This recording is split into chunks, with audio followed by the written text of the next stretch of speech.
Boa noite, pessoal. Vamos iniciar então mais um estudo do Evangelho.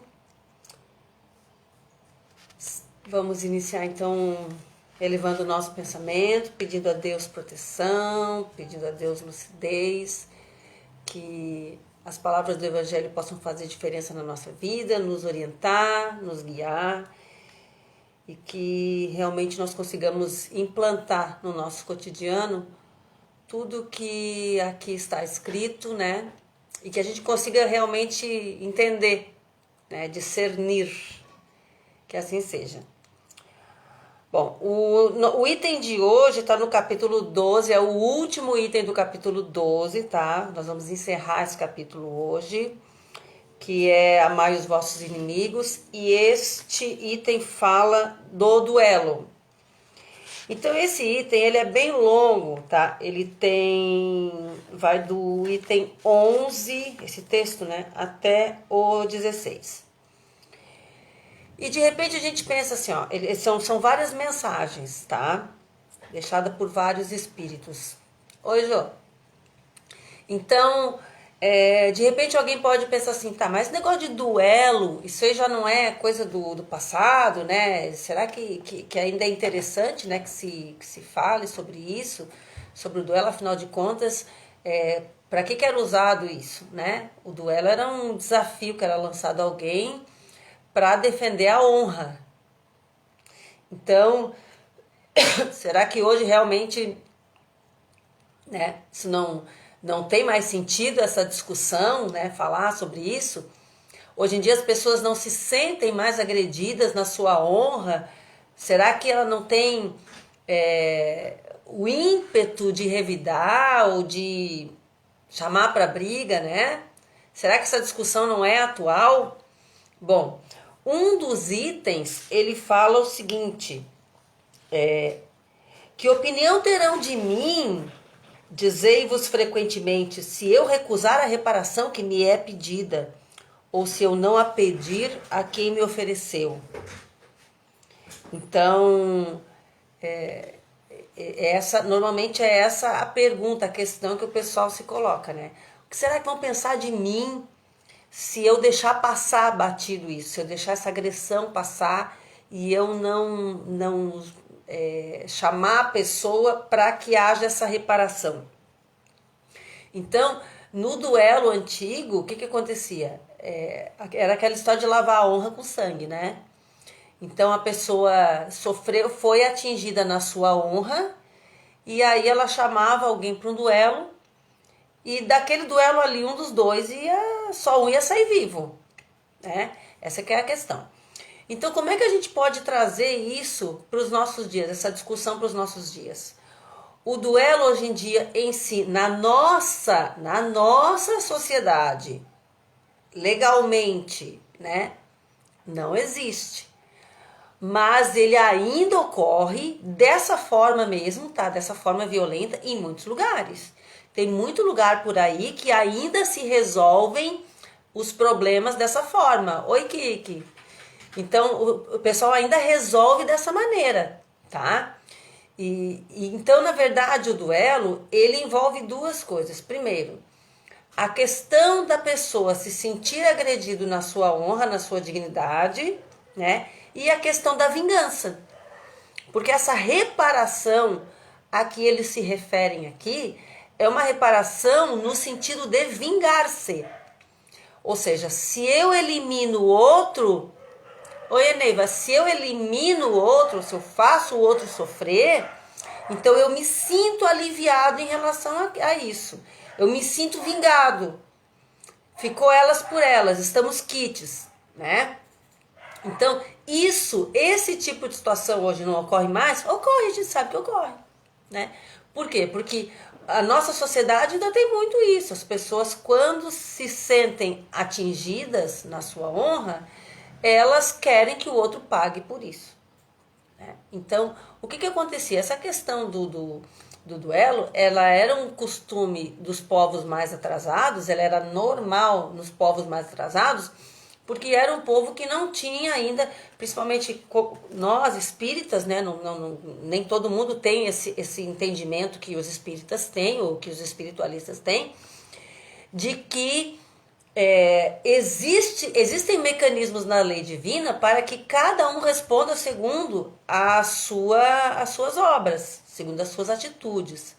Então, o problema aqui é que as pessoas, quando elas são imediatistas e elas ficam pensando assim, mas eu fui ofendida publicamente, ou fui, né, envergonhada, e se eu não fizer algo, o que é que vão pensar de mim? Então, muitas vezes, o grande problema é isso. É a pessoa preocupar-se com a opinião alheia muito mais do que preocupar-se de fato com a sua honra, né? Não tá tão preocupado com o prejuízo que recebeu, mas com o que vão dizer, o que vão pensar se eu não fizer nada. Então, de novo a gente traz aquela situação que acontecia com o Chico Xavier. O Chico Xavier, ele por muitas vezes, as pessoas questionavam isso por parte dele, né? Poxa, o Chico, chamavam ele de charlatão, chamavam de tanta coisa, né? E ele não revidava, ele não respondia no mesmo tom. Não é que ele não reagia, ele reagia, mas ele reagia trabalhando no bem. E a gente precisa entender isso, tá? Que existe uma guerra nesse momento, tá? Isso é muito sério, tá? Existe nesse momento uma grande guerra sendo travada no plano espiritual. O que nós vemos no plano físico, ele é um reflexo do que acontece no plano espiritual. Chico Xavier sabia disso. Ele sabia que sempre que ele era atingido, ele dizia, ele ficava triste. Mas ele ficaria muito mais triste se fosse ele o que atingisse o outro. Então, em momento algum, ele pensava em se vingar. Ele não tinha esse ímpeto de se vingar. E se ele ficava triste das pessoas acharem que por isso que ele era um fraco, ele nunca se manifestou a esse respeito. Aparentemente, ele não se importava com isso. Ele sabia que a verdade tem força própria. A verdade tem um poder tão grande, tá? Que ela se auto-revela, mesmo que não se faça nada. Então a verdade ela tem sua própria força e responde a esse mecanismo de ação e reação. Então uma hora ela se revela. A gente não precisa ficar... O Chico dizia assim, eu não preciso me defender. Eu não preciso ficar me defendendo. Uma hora a verdade vai aparecer. Pronto, tranquilo. Agora, existe sim uma grande movimentação no plano espiritual, principalmente, que é uma coisa que nós temos que nos preocupar com isso sim, não nos apavorarmos. É diferente, tá? Mas nós temos que nos preocuparmos sim, que existe uma movimentação no sentido de abafar o cristianismo. Então nós vemos que existem por aí, é só vocês procurar por aí, né? Procura na internet, tá cheio por aí. Nós não vamos entrar nessas discussões aqui que entrem por caminhos ideológicos, que não é essa a proposta. Mas existem muitos movimentos. Eu dizia para minha filha esse dia, eu abomino tudo que começa com movimento. Movimento isso, movimento aquilo. Até movimento espírita eu não gosto. Porque tudo que começa com movimento, ele está vinculado a uma ideologia. Fica de olho, fica esperto. Então existem algumas forças que estão buscando, estão se encarregando de minar o cristianismo em si. E eles querem minar de dentro para fora. Eles querem enfraquecer o cristianismo dentro das instituições. Qual é a melhor forma que eles têm para fazer espalhar, tá? esse vírus ali, tá? Eu lembro que há um tempo atrás nós estivemos em um seminário espírita, né? Tinha palestras e tal. Onde lá eles diziam Era uma palestra direcionada para expositores. E eles diziam que os expositores deveriam começar a falar mais em Kardec e menos em Jesus. Eu já dei um pulo para trás, né? Opa, como é que é? Como é que é? Não. Nós não estamos desmerecendo Kardec, não é isso. Kardec é legal, gente boa. Mora no nosso coração. Mas Kardec não está acima de Jesus, de jeito nenhum. Nunca esteve e nunca estará. Então, Jesus é o nosso foco principal. Jesus é a nossa meta, é o nosso modelo, é o nosso guia. É o nosso objetivo do exemplo que nós queremos alcançar. É o exemplo mais perfeito que nós recebemos. Difícil de alcançar? Claro que é, mas foi o exemplo que Deus nos deu. Então, Jesus é a nossa referência. Kardec foi uma ferramenta, como nós somos ferramentas muitas vezes, Kardec foi uma ferramenta utilizada para que isso tudo se manifestasse, né? Para que as ideias de Jesus ganhassem uma conotação mais espiritual, mais eterna, mais transcendental, e isso se cristalizasse em nós, certo? Muito bem. Qual é a melhor forma de minar isso aí, de fazer o pessoal esquecer de Jesus dentro das casas? É começar a criar pequenas picuinhas. Vamos nos preocupar com as fofoquinhas. Vamos nos preocupar com fulano fez não sei o que para cicrano, que fez não sei o que para beltrano, que não sei o que, e nós vamos nos ocupar disso, e um não quer ficar por baixo, aí já vai e cria confusão, e cria discórdia, e cria desarmonia, e aí ó, Jesus ficou esquecido. Porque aí começa a se inflar o quê? Os egos, começa a se, né? O pessoal começa o individualismo, o egoísmo.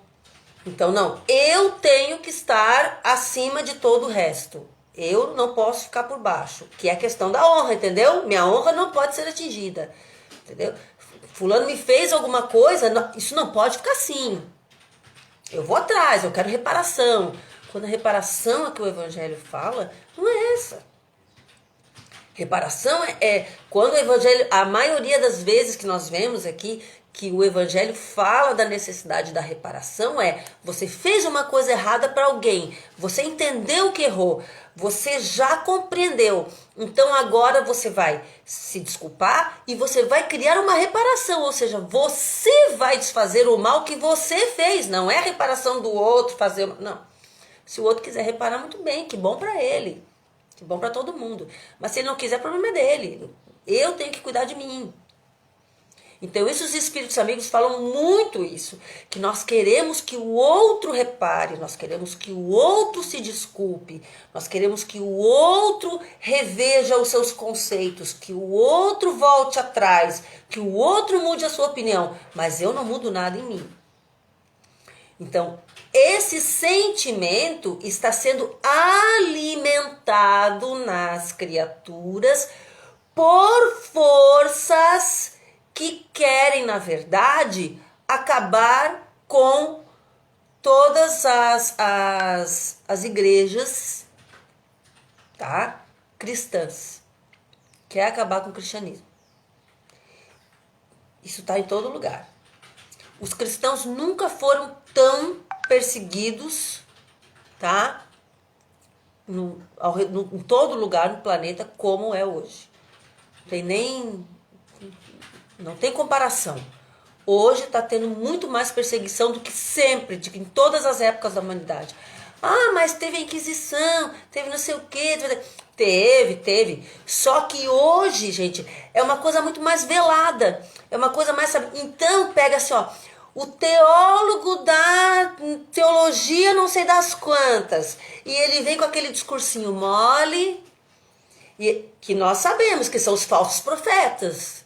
E ele vai começar, ele não vai chegar para você e vai chegar com a sua ideia, com a sua ideologia de cara e te chocar e te, sabe, te empurrar aquilo. Não, ele não vai fazer isso. Ele vai começar dizendo algumas verdades. Ele vai começar a falar coisas que você vai fazer assim. Você vai balançar a cabeça. Ah, mas é mesmo. Tem razão.